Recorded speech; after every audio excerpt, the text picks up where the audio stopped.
All right, chances are you opened the Bible because you wanted to know God.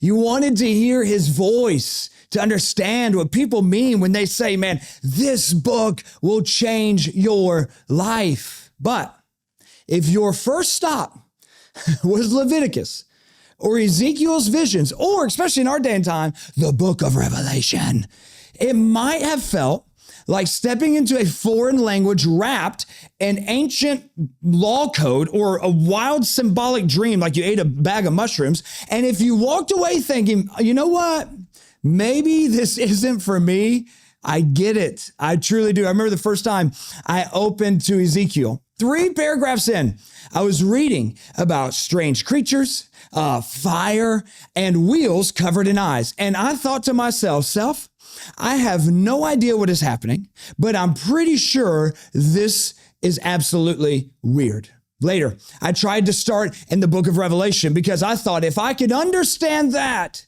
the end of the world, it'll prove I'm serious about God. But instead of feeling closer, man, I felt more confused. And sometimes we think starting with the hardest parts of the Bible is like it's something that shows God we love him more. But he isn't grading us on difficulty level. He's inviting us to know him through his word. The truth is, the Bible has all kinds of writing. Some parts are clear, straightforward stories, and others are dense, maybe poetic or full of symbolic visions. Now, if you're just starting, diving straight into the hardest parts is like trying to climb Mount Everest before you've even walked a mile. And those difficult books, listen, they're not any less important. In fact, they have a ton of treasures in them, but they're treasures you'll appreciate more once you have a solid foundation. Now, even Jesus, he wasn't just like, go for it. He even gave people a starting point. Luke 24:27 says, beginning with Moses and all the prophets, he explained to them what was said in the scriptures concerning himself.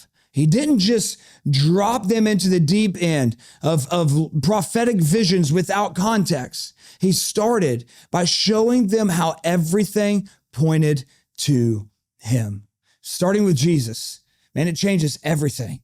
Because without him as your lens, if you will, the Old Testament, man, it can feel disconnected, this collection of rules and stories and ancient history.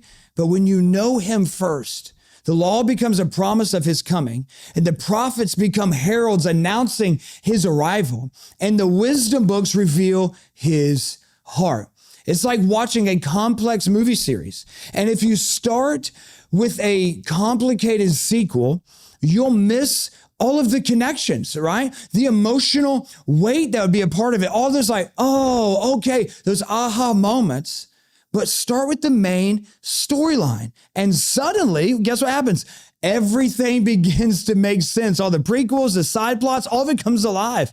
And I remember, listen, I read Leviticus after a couple months in the Gospels at one point, and it was like a light turned on. Like the sacrifices, man, they weren't just ancient rituals anymore. They were vivid previews of Jesus' sacrifice. The festivals weren't just old traditions.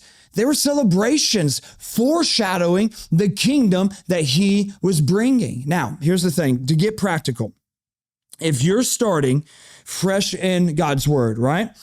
Here's what I want you to do. Begin with John for a deep look. If you want deep, okay, go to the book of John and for a deep look at Jesus' heart. Then you could go read the book of Acts from there to see how his followers lived out this mission. And if you want something like, hey, I want some more, okay, go to Galatians, Philippians, Ephesians, and you can kind of understand life in him. Go to the Sermon on the Mount and just go through that slowly. Then go back to Genesis, Exodus, Leviticus, Ezekiel, Revelation, explore the prophets, the wisdom, all of that, the end of the world, whatever. And yes, maybe even go and read Daniel. I don't know. But then what's happening is you're not just reading, you'll be seeing the threads that lead straight to Jesus. So don't let the hard parts be your first impression. You're not muscling your way to show it. Start where the road is clear so you can build confidence, understanding, a union that's deeper with him and joy. And the mountains, man, they'll still be there. Those mountains of books and scriptures. And when you climb them with Jesus, though, as your guide, you'll see just how breathtaking the view really is.